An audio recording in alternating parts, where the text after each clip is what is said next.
All right, here's a quick clip I did yesterday. Just swung by a friend's. They were having trouble with their Silverado, and it was on my way to where I was headed. So I popped by. They were having a no start issue. And I see this fairly often with side post batteries and such. So take a look, especially if you've added an amp or a system to your vehicle and you use side post. Yeah, I hate side posts. Have I mentioned that? Here it is. Okay, so here's the situation.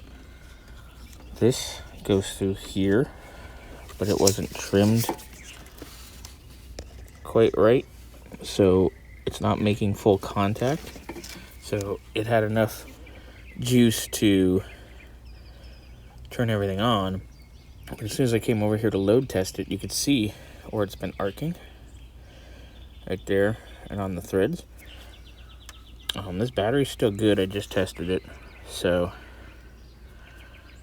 we're gonna trim this up a little bit, get us a good solid contact, snug this baby down, make sure the battery's not stripped in here, which I hate the GM side post batteries, by the way, and go from there.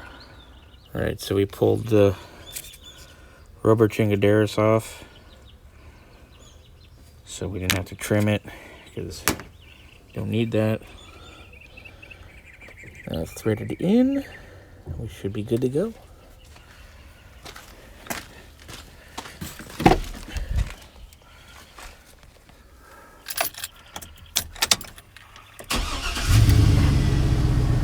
In business, baby.